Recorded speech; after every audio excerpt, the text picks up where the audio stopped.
Hey everyone, and welcome to the next edition of the Snapchat. I'm joined today by none other than Molt. That's right, we entered the multiverse and we've got ourselves a new version of Cozy. Molt, how you doing, my friend? I'm doing pretty good. Hope your day is going well also. Yeah, it's going great. And for those that are just curious as to what would have happened, because you probably were just watching Cozy's video, the first half of the podcast, and now Cozy looks a little different, but not too different, ironically. It's because, okay, so what happened was Cozy was like recording, and he's like, hey man, he's like, I don't feel great. Can we take a break and record in the morning or something? I'm like, hey, sure. And then next thing you know, Cozy's like, man, I can't talk anymore. And then Molt, on last minute's notice, has come to the savior of the Snapchat to fill in for Cozy on this episode. But you know what, man, I'm so glad you're here. And I just, listen, we just finished having you on the Snapchat for the month of Move. How was that month? How'd you feel about Move? It's fun. I enjoyed it, and I like seeing other people see, that there's a lot of depth to the game besides what everybody's playing. I always try and encourage people to learn new cards, learn new things. It's going to make the game so much more enjoyable. So I'm happy that people were able to see that last month. Yeah, there was a lot of people starting to experiment with Move, which I think a lot of people were just like, no, I'm not going to play Move. It seems way too complex. And it's funny because it doesn't feel like Move kind of got people ready for Bounce to some extent, because they're two very complicated play patterns. And they're like, well, if I could figure out Move, I could figure out Bounce. Yeah, definitely. You're always thinking ahead. You're always... because with Bounce, you're moving stuff. You play it at one location, then you move it to another, then you remove it again. And so they're the same, like you said, concept is there. So I think it definitely got people ready for all the Bounce that's going around right now. Absolutely. Okay, so on this episode here, we're going to be talking about three different topics. We're going to be talking about Phoenix Force, the good, the bad, the ugly, our first impressions, and our first week with Phoenix Force. We're also going to be talking about our patch note predictions. We're going to be talking about what we would like to see and what we just might get in the most recent patch note. And then finally, we're going to talk about the best Pool 3 cards to unlock for free in the token shop for those that are still seeing the token shop rotations. And of course, there ain't nothing better than free. We're going to start off the conversation here with Phoenix Force. Now, Molt, who is filling in for Cozy, we're going to be talking about Phoenix Force. And my first impressions of Phoenix Force, and I don't know if you agree, but it feels like perhaps one of the more underwhelming of the season pass cards. It's not a bad card, but it feels like the first card I want to cut every single time I make a deck for it. What do you think? Yeah, it's definitely not a bad card, but it's not one of the best. Can you do some really cool stuff with it? Yes, but it requires very specific draws. And a lot of times there are cards that you put in decks that can work with multiple things. But with Phoenix Force, you have to be able to destroy something, and you have to be able to destroy the ideal card, which for a lot of people was either Human Torch or Multiple Man. And so if people didn't draw into it, then it felt like it was a wasted space in the cart. In your deck, and so I think that's one reason why you get that feeling of like, I haven't drawn it in a couple games, maybe I'll cut it and go do something else. It does feel super combo centric. Like if you don't get the cards in the right order and you don't get to do the thing, then the whole deck feels horrible, right? And there's a few decks that feel that way, right? And Phoenix Force definitely feels like that. So, listen, I think Move was one of the greatest synergistic kind of archetypes for Phoenix Force. What were some of the, your favorite decks or favorite kind of synergies within Move that you're experimenting with? So I definitely agree that Move was obviously really good for it. It had Move in its description. And I think that's why most people gravitated towards the Human Torch, which obviously is dangerous with Killmongers that are going around, and then the Multiple Man, which was awesome because, man, if you played that thing on turn 5, you could, and that was your highest cost card, you could play Ghost Spider, and then you could play Doctor Strange, things like that. So there were lots of different ways that you could move and get a lot of power around the board with obviously the move option. Now, for me, I liked using Phoenix Force with not move cards, almost like a Taskmaster, if you will, to where you would just destroy something that, say, had 3 or 4 power, and then on turn 5, then you bring out a 5/10, which is a pretty good stat line, and then you have the ability to move it like Vision. So, I feel like a lot of people kind of got locked into the fact that it had to relate to a move card, instead of the fact that it was kind of like a Captain Marvel type Vision card in its own right, Yeah, that's also like a great point, because it to some degree, like, you have this interesting interaction where you have like Captain Marvel at 5/6, you have Phoenix Force at 5/6, you have Vision at 5/7, and if something gets destroyed, realistically, it just adds that value. So it's like a 5/6 Vision to some degree, right? Mm-hmm. Does it feel like power creep on Vision and Captain Marvel to some extent? Like, I don't know what to do with those cards now. I mean, obviously, as we talk about some patch notes predictions and maybe desires, like maybe those two cards could fit in there. Because yeah, it does kind of seem like it's creeping in on that. Now, obviously, you have to do something in order to make it work because it's not going to move if you didn't destroy anything. I don't know if everybody's tested that out, but I was like, yeah, I got to see. Played it, nothing happened.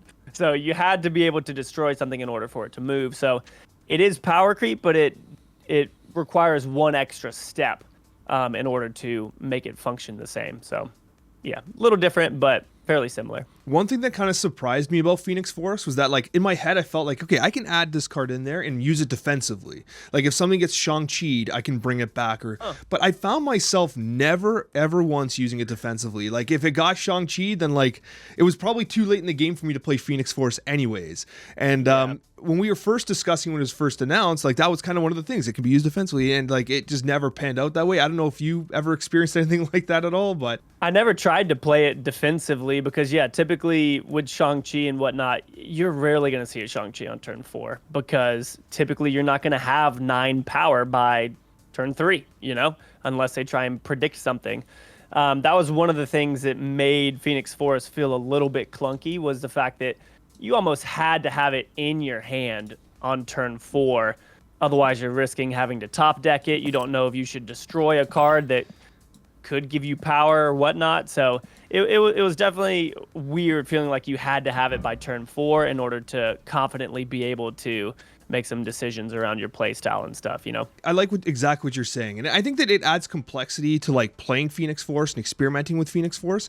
And ultimately, I think over time, we're going to start to see, like, more decks that get built with it. Because we have seen some really cool decks. I mean, I saw you create some really cool decks with it. And, like, they had high win rates. They were performing really well. But, like, it's one of those season pass cards. Like, when you think back of what, like, Silver Surfer did. When everyone got Silver Surfer, like, it had this immediate impact on the meta.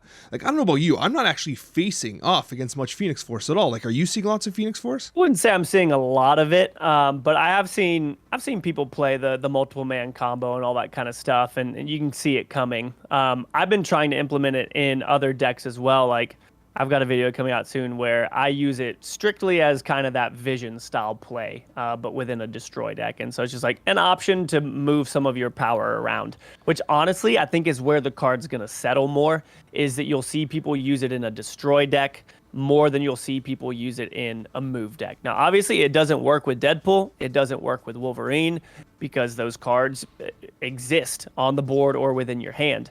And so you have to destroy something else. One of my favorite combos to do was destroying Bucky Barnes, because then you would have 2 Winter Soldiers on the board. And if you destroyed Phoenix Force as Bucky Barnes a second time with Venom, then you get 7 power plus that 6. Really, really good. So I think that we'll see it kind of shift away from the whole multiple man sort of play style, and we'll see people start implementing it more just into, like, strictly destroy decks. And it does feel like a card that as more cards are released, more synergies will become available. Like, it'll kind of age like wine a little bit, whereas you know, some other season pass releases just get nerfed into oblivion, and I don't think this one's going to see exactly that. So on that note, I think that like we pretty much covered Phoenix Force. Like, my first impressions, as I said, was like, you know, a little lukewarm. I'd like to see where it goes from here. I think that a lot of people are perhaps relieved that we got a season pass card that doesn't feel like as required to buy. I mean, for some of the free-to-play players out there, like, it might be a nice, like, reprieve from the Nebula seasons and stuff like that. But okay, I like putting people on the spot here. Molt, what do you give it out of 1 to 10? Like, what's your kind of off-the-cuff grade 1 to 10? Probably 6.5. Yeah, and what did you feel like a Nebula would have been? Oh man, I mean, when Nebula first came out, probably 8 or 9. But once everybody got Kitty Pryde, then Nebula got knocked down to like a 5 because Kitty Pryde just straight up counters Nebula. It's so crazy to think about that. Actually, it's like it's. I was so excited for Kitty Pryde to come get out there, and obviously it was accessible to everybody, which was amazing. And it just completely shot the value of Nebula to some extent, but Nebula's still an amazing card. And I've been this person that's been saying, like, make turn 1 great again. Like, I've wanted turn 1 to matter for so long, and this is something Cozy and I get into all the time. And, like, finally, we're getting all these really good One drops. I mean, Kitty Pryde's not even really one drop. I will die on this hill. Like, I think it's like a 4 drop kind of, because like you just keep investing that energy. It doesn't feel like a 1 drop the way Nebula does, right? But yeah, right. I agree with your assessment. I think like a 6 is about right. I could even lean towards a 5. It definitely feels like if you're free to play, you know, you can skip on this. But you know what the crazy thing about the Battle Pass is? The art is incredible. The variants are amongst the best they've released in a while. So, listen. They got to entice you somehow, but right. But Phoenix Force, the good, the bad, the ugly, and now we're going to be moving on to our balance patch note predictions. As of recording, the balance patch notes have not been announced, and so Molt and I are going in blind, and we're going to go with our wish list here, what we would like to see happen, but more realistically, what we think might actually happen. And I like doing this. And before, if you're watching this before the patch notes are going live, make some predictions yourself in the comments because we like to see that as well. So, Molt, I'm going to get us started. There's a few cards that I think really need to get worked on, but I don't know if it's going to be too early for High Evolutionary to get touched up. It's currently seeing like a massive share of the meta. It's like well over 20%. Yeah. Are you seeing lots of High Evolutionary? Oh, man. It honestly feels constant. And it's in Conquest a lot just because of its consistency. But even on the ladder, I'm seeing it a lot. And the crazy thing is, if you look at statistics for High Evo, there are multiple High Evo decks that are performing really, really well. Like, obviously, there's the Lockjaw one that people are using in different regards. Some people are playing High Evo Lockjaw with just Hulk and Wasp, and that's all. Like, I think that in itself shows the strength of those 2 cards within High Evolutionary.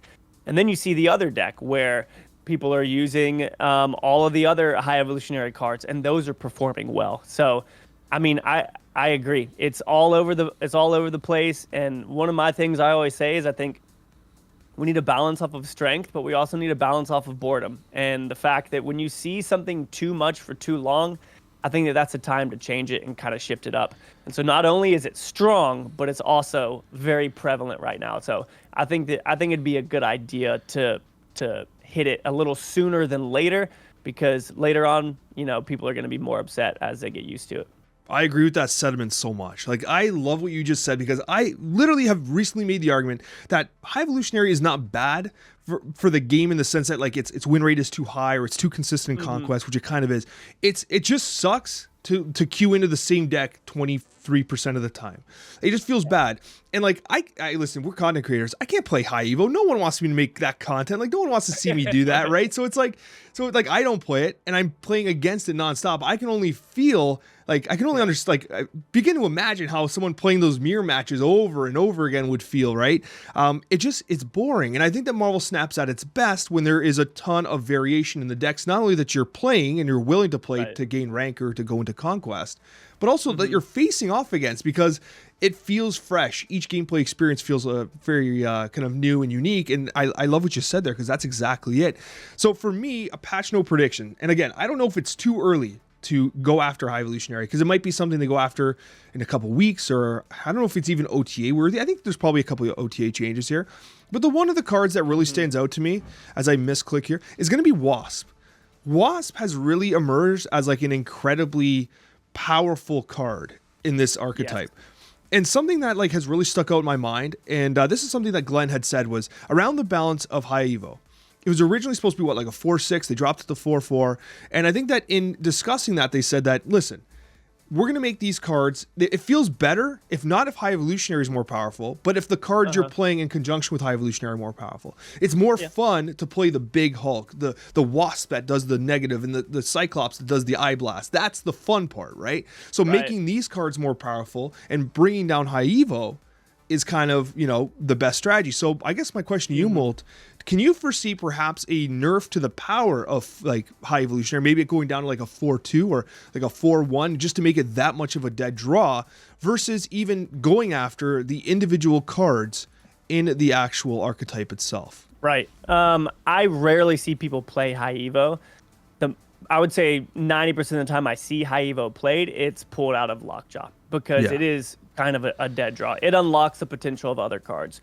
You kind of see that with Sarah in the same sense. Obviously, Sarah has to be played in order to unlock the power of that final turn. High Evo is different in the fact that it doesn't have to be played to unlock that. It just has to be in your deck. And so I don't think touching High Evo's power would do anything to the deck. I think that Cyclops needs to be looked at. I think Wasp needs to be looked at, and I think that Hulk needs to be looked at. Those are the ones that don't take any thought to be effective. And I think that games like this, thought should be required in order to achieve like good things. And Wasp is just thrown down on Lockjaw, and if they have 2 cards there, then man, like it's just so much power that can just be, it's free. Like 2 power wins locations all the time. The fact that they can just do that for free and then cycle out another card is a bit of a problem. So I don't know where the balance lies, but those are the 3 cards, in my opinion, that I think make the biggest impact in those decks, especially if like Cyclops is on a Storm location or anything like that. Like if you're facing a High Evo and somebody plays Storm, give up on that location. You're gonna lose it. Yeah, no kidding. Unless like there's Draculas in some mind, like there's Dracula's some ways. The only case. Yeah. But realistically, it feels like a completely lost lane, and I love what you're saying because like Wasp has brought Jane Jaw back, like Jane's back, and the thing is, you play Wasp, it's basically a 3-power card. You're cycling something through Lockjaw, and then guess what? On turn 5, you bring it back, usually with Mjolnir, and then you play it again. It's a -2 into that location. It's like it's a lot. It's a lot of power. And I would maybe start by like just make it just afflict 1, like 1 random target maybe, right? Instead of the 2, maybe that's a good start. I don't know. Like I don't think you can change the power. Like there's not much you can do to a Wasp, right? There's just not that much. Yeah, it's interesting to think about how High Evo affects the cards, because obviously all of them have their normal cost as well. I wonder if maybe that's something you could do based off of the strength. Like maybe when you're using High Evo, Cyclops actually costs 4. Like I don't know what they could do. If they like the effect of it, then maybe because these are mutated cards from High Evolutionary's science degree, like whatever he did to them, I think maybe he changes the cost of them, or he, just like they changed the power of Hulk, maybe the cost changes for some of them and it still has the effect. Like I think there's different ways that they can go about it if they like the current effects that they have. But Cyclops is just way too strong. Like you play that on turn 3, and if you skip out and then obviously give power to Hulk, give power to Sunspot, all that kind of stuff, then Cyclops is just a massive amount of power potential there just for the cost of 3. So I think it'll be interesting to see how they go about it, because it's definitely going to be changed. Like there's no way that they can leave it like it is. I think that'd be pretty bad for the game. Pretty fascinating for you to say like adjust the power. Like I never really thought of that. The idea of like maybe Cyclops is a 4 cost, like that's actually kind of crazy. I don't know if they would go down that route. Like that seems like a wild change. It might be a little more difficult for the more casual player, but it does make sense, doesn't it? Because he definitely way outperforms 3 power. Because like think about what like baseline 3 power. Like if we're talking about Maximus 3/7, and he's drawing 2 cards. Which unless you're playing Ronin, which you're not, because no one plays Ronin, right? It's a massive disadvantage for 3/7 power, and he's basically a 3/6 on 1 floated energy, right? It's wild. And not to mention that you're floating that energy, your Sunspot gets bigger, your Hulk gains +2, and it's just the whole thing just rises like a tide of biblical proportions. It's just Cyclops is pretty crazy, and like I think you're right to identify the Storm interaction, because you play Cyclops on 4, and guess what you've done? You've floated an energy.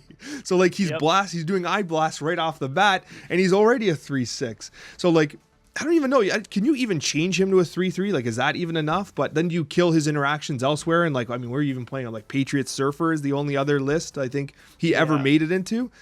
I don't want to kill the card either. Like we just went months like asking for Cyclops to get some respect, and here we are. He gets a little bit. Right. We're dialing him down. And Coccia just talked about how it's one of his most hated cards in the game right now. So I think you guys are on par with each other. Yeah, I mean it's tough when you have games like this that in themselves are competitive. Like this game is designed to be more competitive than other mobile games. Like it's a card game. There's going to be depth of thought.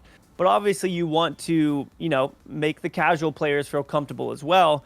But you don't want to spoil them, Like cards like Cyclops, I don't think I said this on this podcast, but cards like Cyclops give people fish. It doesn't teach them how to fish. Like all that it does is give them the reward, but doesn't teach them how to understand interactions or anything like that. Like the value that it gets for the effort that was put into it, I think doesn't create players that feel more deeply connected to the game, which will create longer lasting players for your game. You want people to play your game for years. And in my opinion, decks like High Evolutionary are instant gratification decks for people. And when they go away, those players go away with them. And so there's a tough balance, like psychologically and all that kind of stuff that can happen with the player base and everything that is super deep to talk about. But I think decks like this that are fairly easy to play but give you a lot of success can be damaging to the long-term player base of the game. And it's kind of wild to think that this is a Series 5 card that costs 6,000 tokens and is still amassing 20-something% of the meta across. And it's kind of our fault, Molt, because we were amongst the ones saying, hey, save your tokens, right? High Evo is going to be great. And everyone listened and they saved their tokens. Now everyone's playing High Evo and here we are talking about it. But all right, let's move on from High Evo. Obviously there's some stuff that can be done here. Ironically, I'm just going to say that I think Abomination has been a little less impactful as I would have expected. Like I thought Abomination would have been a little more oppressive. I'm not seeing much Misty Knight, and Misty Knight has always felt pretty fair. Shocker's been the one to me that like has been completely neglected, but in my original testing, I actually thought Shocker was good. Like I thought this effect was good, and it's just not made the cut in so many lists. So it's kind of interesting to think about how not all of them are made from the same cloth, but let's move X-Men, the top move card of Marvel Snap, definitely needs a little slap down, I think. I'm going to throw another one at you, Molt, and we're going to go to one cost here. And we had talked about with Cozy how Spider-Ham is just absolutely infuriating. The ability to show cards in your hand is insane. Now I'm going to ask you, Molt. Mm-hmm. I don't want to ask for a buff to Iceman. I don't want to be that guy that does that. One of the most frustrating cards in Marvel Snap to play against. But do you see a world where Iceman now reveals what's hit in the hand, or do we have to take back what Spider-Ham has achieved, and Spider-Ham can no longer see what it hits? I think you take back from Spider-Ham, honestly. Obviously there are other cards in the game like Yondu and Cable that can give you a little bit of intellect, as well as White Queen, but something as cheap as a 1-drop, Cable is a 2, so obviously you're kind of paying a little bit more to gain that information and to steal a little bit. But yeah, for a 1-drop, it's crazy. I think we take it away from Spider-Ham. I don't think that Iceman should show it. Yeah, Spider-Ham has been absolutely insane. Like, it's especially in Conquest. I don't know about you. Like, I love Conquest. I think it's a great place to test new decks, brew, and have some fun. And this card, it's just infuriating. Like, it completely changes the context of an entire Conquest match that no other card does. Oh yeah. Like, it completely changes the way that entire matchup's going to be played. And all right, that's interesting to hear. Now, I had a thought as well. There was a card that I was looking at the other day, and I was like, you know what? Can Spider-Ham be more like this? And I'm talking about Black Widow. The reason why I bring up Black Widow here is because you have Black Widow. It's a 2/1, right? And the key thing about Black Widow is that it's the Widow's Bite that's so impactful. That Widow's Bite feels so horrible to get shot into your hand, right? And what if Spider-Ham was a 2/1? Does that actually kill the card? Like, I think people have talked about making it a 1/0, but as a 1/0, like, it doesn't. I feel like that's rough. I think it could work in destroy lists and stuff like that, like with carnages, and like you can do stuff like that. Mm-hmm. Still has a place, but like as a 2/1, would Spider-Ham still be playable? I think it would. I feel like you could even make it a 2/2 just to kind of get rid of, like, if people were upset about that power, just make it a little bit more expensive for its effect, because it is bounced a lot. Now, typically it hits the same card. From my experience, I feel like probably 80% of the time it's hitting the same card, especially with decks that I play where I maybe have 1/5 cost and then America Chavez in it. It's typically just going to hit the same card there. But yeah, I think that at least raising its cost 1 would be good. Definitely removing what it sees. I don't know. I feel like there's some things that they could definitely do with it to make it feel a little bit less infuriating, if you will, because it doesn't feel good. It does not feel good, that's for sure. And it kind of felt like Leech in a way where it doesn't feel good to play either, but it feels better to play than Leech did, because at least you're seeing the card, and I think that is fun. So like, I don't want to destroy the whole Piggy effect, because I think it's a cool effect. It isn't always negative either, depending on your deck. Like one of the decks I've been working with, has Infinite in it, and it's gotten hit so many times, and I just laugh. I'm like, oh, cool. I wasn't planning on playing that, but I appreciate it. So there is the upside to it in that sense. But if you're playing Iron Man, getting a 5-0, like it just feels so bad when it hits Iron Man, if it hits a Sarah, things like that. So I think there's definitely a place for the card in the game, and it doesn't feel as bad in the sense that there are certain cards that it's fine if it hits. But yeah, I feel like it could be tweaked just a little bit. All right. Yeah, I agree. Absolutely. And I'm actually going to hit you with another one cost with regards to potential patch changes. And this is one that I've been thinking about for a long time, and it's Kitty Pryde. I love Kitty Pryde. I consider myself very card. Yeah. And did you get a chance to play with like the original one where you manually bounced it back? Oh, how good was that? Like, this is still fun, but do you remember that original one? How good it was? It could stay like any individual turn. You didn't have to bring it back if you didn't want to. Oh, that was like the best 48 hours of my life. It makes me sad that interaction is gone, because there are some times where I want it to stay on the board, and I don't want to pull it back.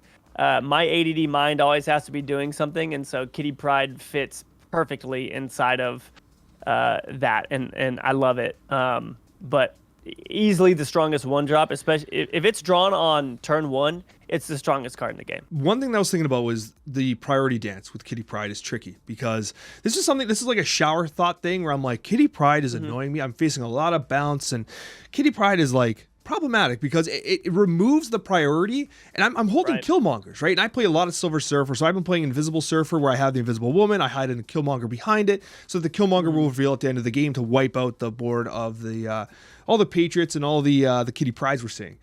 I had this thought, and tell me if this is crazy, Molt. Tell me if this is crazy. But what if Kitty Pryde bounce back at the start of the turn, but what if priority was set and then Kitty Pryde bounced back? So that the player who's playing Kitty Pryde, if they have a priority advantage, right, will maintain that priority advantage, and Kitty Pryde will drop first, allowing for more additional counterplays with Shang-Chi's, with Killmongers, even Elektra, which is a lot harder to hit, obviously, because you're going to have to guess the location. But I think that locking in the priority in advance of Kitty Pryde bouncing back might be interesting as a patch note change. What are your thoughts? Yeah, I think that's interesting, because that would affect lots of other areas of the game as well. Not just Kitty Pryde. Obviously, if anybody's playing Bounce right now, then they're playing Kitty Pryde. But to see a change like that affect the entire game for one card, I think is interesting. And I think people forget about the strength of that priority a lot.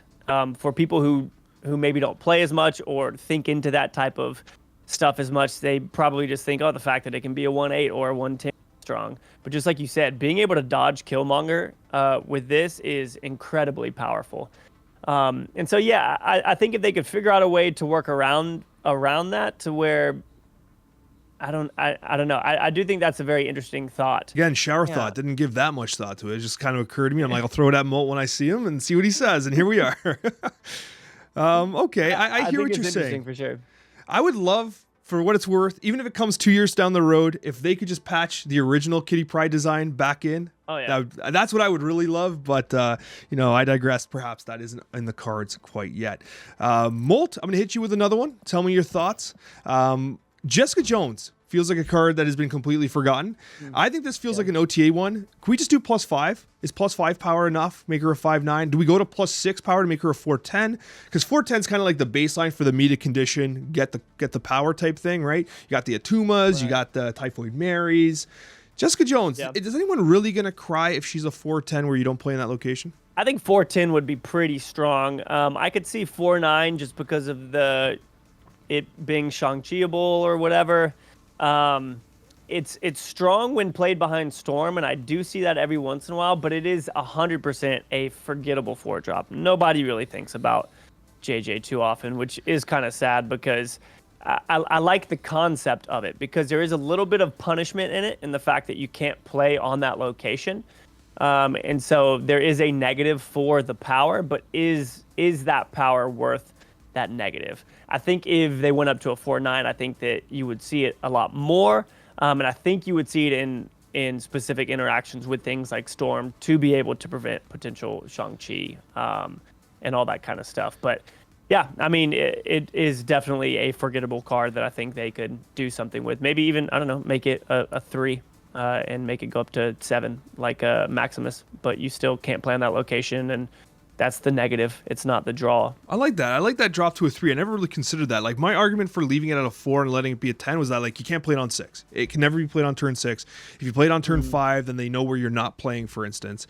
But yeah, I like that idea. 3 drop. Okay. Molt, do you have any cards that you want to call out for needing nerfs, buffs, changes, or anything along those lines? I think instead of specific cards, I would say that just the Sarah archetype in general needs to be looked at. I love Sarah decks. I've played Sarah decks since the beginning of the game before it was popular. And the reason that I like it is because for people who like to think deeper than the meta, she creates some really fun opportunities. Like the first time I hit Infinite was with a deck with her, and it was before Zabu existed. And I used her to be able to play Omega Red and Ghost Rider final turn. That was what I pushed to Infinite with. So I would play Lady Sif, get rid of Infinite, and then way back then, people didn't know what the heck was going on. And my final turn play was Omega Red and Ghost Rider, and I would win. And like, that's a fun Sarah deck to me. It's like, okay, I'm playing 2 cards. I think Sarah, when she allows people to play 2 cards, or for people to create really fun interactions, like for a while, people were using Arrow and Kingpin. Like, those are cool. Like, that's fun. That takes a little bit more thought than just slamming the board with 6 2-drops or whatever people are doing. And it's just too popular. It's been at the top for too long. And I hate saying that because I love Sarah decks, but I like it for a different reason than other people, because I like to think of like the different combinations that you can do with it.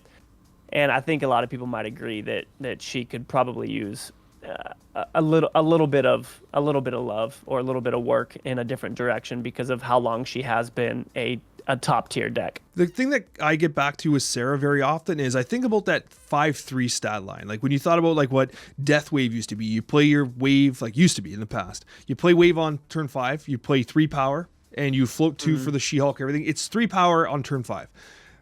What Leech did was basically 3 power turn 5. And Sarah used to be 5-5, still a 5-4. Does moving her to a 5-3 alleviate that? Because now it's that 3 power on turn 5 for the big turn 6 effect. I think that she would still be just as effective. Maybe she can only play 4 cards. I don't know. I don't know what it is, because I like the thought that she requires of people to create fun interactions. But again, playing 6 2-drops, especially if you have Zabu and Sarah, like, go home. You're playing too many cards. And I like that. Like, that's fun for me. But I think challenging people to think of fun, cool interactions that people wouldn't see otherwise is where Sarah should be shining.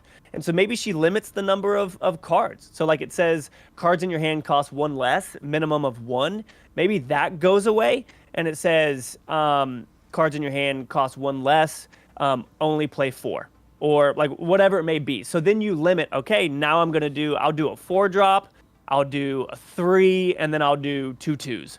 I don't know if that math added up, but like that sort of thing, I think can maybe put her in a good spot to where she still has that same effect, but makes people think a little bit more than just slamming the board or whatever. I think that, and again, I love Sarah, so I hate having to say that, but for the sake of, like I said earlier, balancing for boredom, I think that challenging people to come up with different interactions with Sarah would be good for the game, and also good for the player base to kind of learn and see the depth that the game has, you know? I like that. Molt, do you have any others? Omega Red's one of my favorite cards, so I wouldn't mind maybe that goes down to 9. You need 9 power here to get +4. I don't know if that seems too strong, but I feel like that'd be a little bit more achievable. I think ongoing in general could kind of see a little bit of love in a certain, like a couple of cards on there to kind of tweak and whatnot, because you don't see too much Spectrum, you know? We used to with Destroyer Spectrum decks, and I still see them sometimes when I'm playing bots. Well, you're playing bots, I know. The card that I see all the time when I'm playing bots is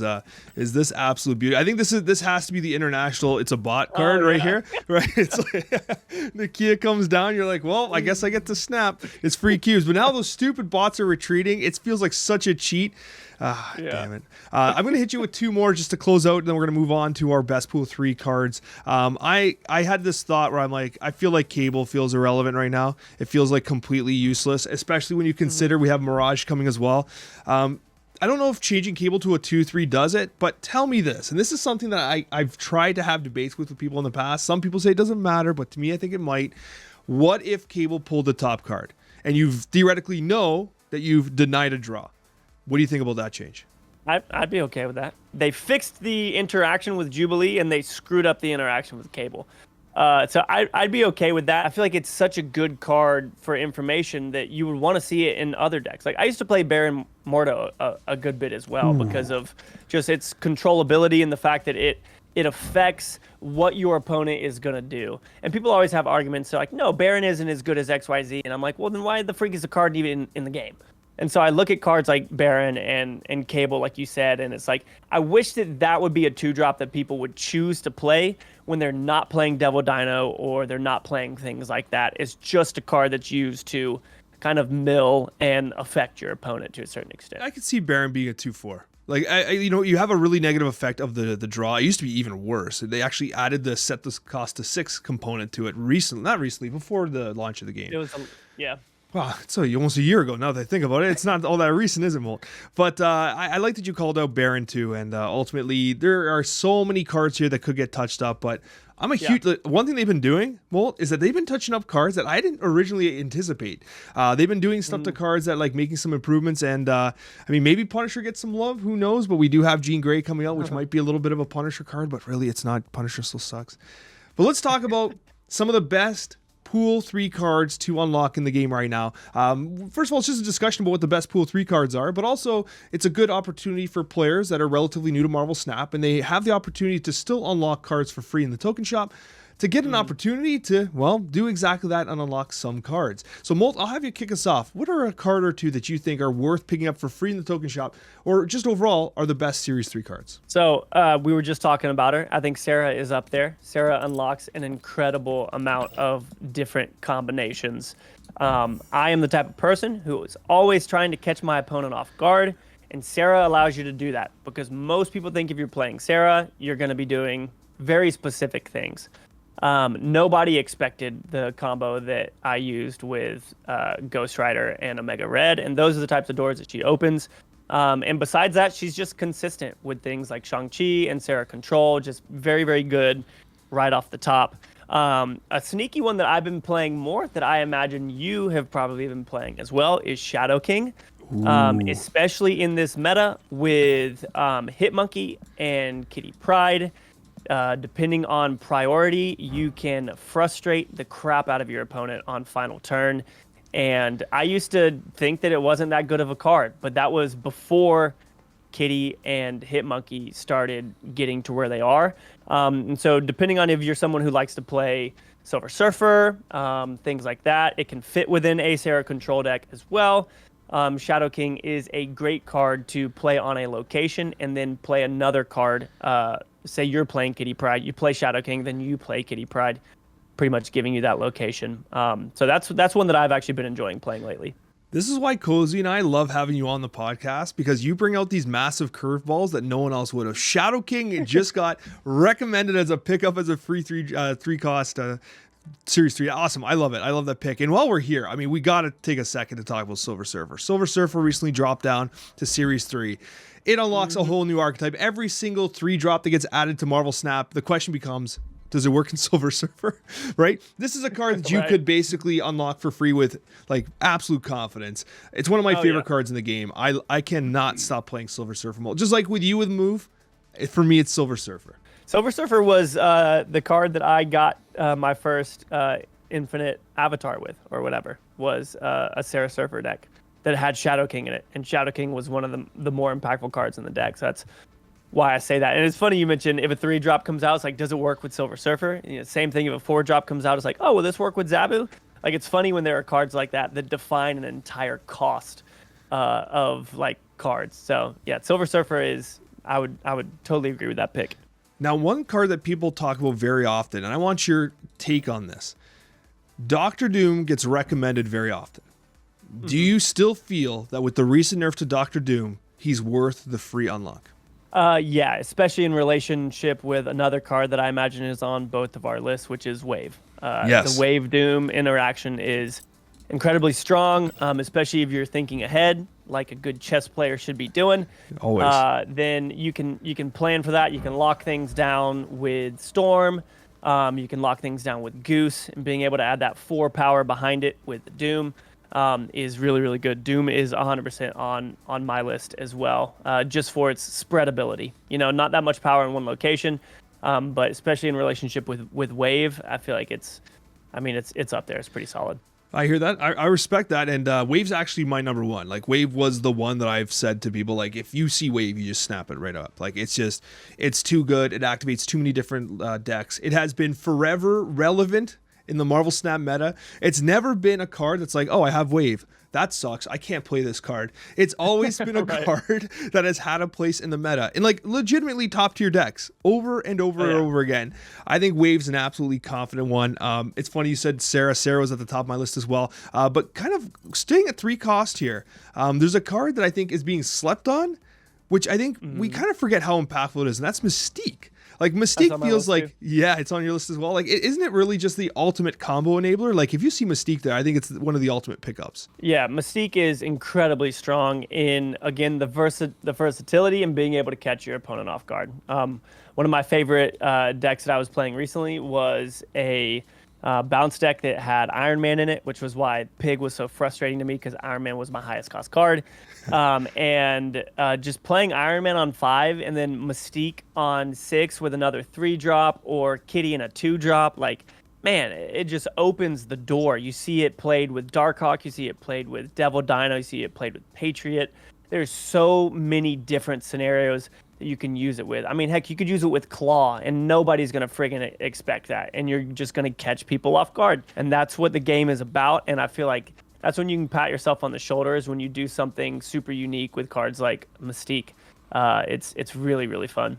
Yeah, and we're going to go through a couple more as well. Molt, I'm going to do 2 more, and then I'll let you sauce a couple at us here. One that I recommend for people that I think is becoming a little more valuable than one might expect is Magneto, because it feels like one of the true 6-drops you can add anywhere still. Whereas with Doctor Doom's nerf, it feels like a little less of a just plug and play, who cares? Yeah, you don't have your deck's not complete, just throw Doom in there, it's fine. And I feel like Magneto curves out that top 6-drop. I mean, it impacts multiple locations. It's 12 power still. Your opponent can't really account for it in something like a Conquest. They have to really respect it. Listen, I think Magneto is still a very strong unlock for someone available in Pool 3. Yeah, I definitely agree. It works really well just in its own right as a final turn play. Also works great with Lockjaw and decks like that, being able to block stuff off. But like you said, it's very unpredictable, but it's also unpredictable on both sides, because you don't know what it's going to move, which can be kind of frustrating, because if you calculate for it moving a Darkhawk or something like that, like, a lot of times you're not playing Magneto to win with its power. You're playing Magneto to allow your other locations to win with the power that they have, which is just great control, super fun. It's difficult when people are playing bounce decks, because every location is going to be full. You're pretty much not going to be able to move the bishop or move any of that kind of stuff. But if you're playing Zabu decks, then Magneto can be incredibly clutch, pulling all of that power onto, say, the Devil Dino location or something like that. I think it unlocks a lot of cool potential and fun opportunities there. Absolutely. And one of the last ones I'll throw at you here, then I'll give you the floor for a couple more, is Electro. I mean, I love Electro. I always have. And I feel like the thing I love about Electro is that it unlocks a completely new archetype, the ramp style archetype. Naturally, it really benefits from Wave, but if you don't have Wave and you just have the Electro, you can kind of cheat it a little bit with Jubilee to some extent. Not the same deck, but still, hey, we're trying. What are your thoughts on Electro as an unlock? Because I do think it kind of provides players in Pool 3 with a newfound opportunity to experiment a little bit. Yeah, it definitely does. Electro isn't my personal playstyle, with being somebody who likes to do a lot of stuff when I can. And Electro is limiting in that sense. But the strength of it is, I mean, yeah, it unlocks some really, really good stuff, especially in correlation with Sandman. If you can play Sandman on turn 4 and completely screw up your opponent, especially in the meta that we're currently dealing with a lot of bounce and Sarah decks. It's incredibly strong in that regard. And it's just fun to do big things and pretty much have 7 turns when your opponent only has 6. Like being able to play Arnhem more frequently and things like that is just, it's fun because you rarely ever get to play 2 6-drops. And Electro allows you to do that. And so if you're somebody who likes that heavy hitter, big power, like slow play, then Electro opens that door wide open and can generate a lot of cool combos for you. Awesome. Well, why don't you close us out with a couple more off your list here? Cool. So one of them I said in passing earlier would be Patriot. I think that Patriot is a very easy deck for people to kind of get their feet wet in regards to playing cards that affect other cards, like in your deck and whatnot. And it can just add lots of power. Obviously, most people see it in regards to Ultron. But like you were saying, if somebody picks up Silver Surfer, Patriot Surfer is really good too. You throw Brood in there, you throw a couple of other things, you have Wasp. Like you don't need too much to make Patriot be sneaky and valuable. If you can build a Patriot deck without letting people know that it's a Patriot deck at the same time, then like that's pretty solid. And there are ways to do that with, say, playing Bucky Barnes and getting out Winter Soldier or playing White Tiger. There's lots of different things that you can do that Patriot affects, and I think that it kind of opens the door to some cheap combinations that you can do in relation to cards like Silver Surfer and, say, even Sarah and stuff like that. And it works well with Mystique too. So I agree. I mean, if you have Mystique, then I think Patriot has to be near the top of the list, right? Because I mean, Patriot's one of those cards, like especially for players who are still relatively new to the game. Like they see Misty Knight, they see these others, they don't have high evolutionary yet, and they're like, "What do I do with this card? Why does Misty Knight suck so bad?" It's like, well, it's because it can be played in a Patriot, right? And it's funny. I still get comments to this day, people saying, "I don't understand why Misty Knight sucks so bad." It's like, well, you haven't unlocked Patriot yet, my friend. All right, Molt, close us out. Hit us with one more. All right, we're gonna do one more, and it's gonna be Death. Yeah. So Death is just an absolutely incredible card if you're somebody who likes playing Destroy. Unlocks a lot of power. Can be played in relation with Taskmaster as well if you're able to destroy and get her down to a 1 or a 0. And it's just always kind of a sneaky final turn play that people are expecting, but it's very intimidating to know that your opponent could have 12 power. And if you don't have Shang-Chi, or if you have priority and your Shang-Chi is not going to be effective, then it's just scary. And also, you can throw Death inside of things like Discard. And if you're going up against somebody who is playing a Destroy deck, that you too are going to have that free 12 power that you are trying to bring down through Lockjaw or Hela, whatever it may be. And so I think Death can be sneaky in its own right outside of Destroy decks as well, which is something that I think makes it like super strong and has a lot of potential to honestly mess up your opponent in the fact that they can give you a free Death depending on what they're playing as well, which is always good. And if you're relatively new to the game and you're pretty low in pool 3, there are fascinating decks that have like pool 2 cards. Like you can use like Squirrel Girl into Killmonger, and then you can like Moon Girl, and you can replicate these deaths for really cheap or even free at times, right? If you have Sabertooths and like there's a lot you can do at relatively low collection levels with Death. I love that call out. It's a card that kind of like lost some respect at the initial offset of the after the wave stuff, but it's still damn relevant. But regardless, Molt, I want to say thank you so much for joining us today, for filling in for Cozy, and it's always great joining or entering the multiverse, as I like to say.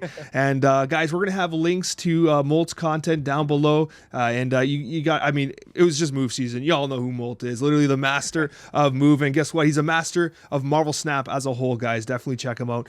Thank you so much for joining us today, and I want to say thank you to everyone for joining us and for supporting our content, myself, Cozy's, and of course Molt's as well. Have yourselves a great day, and we'll see you on that next Snapchat episode.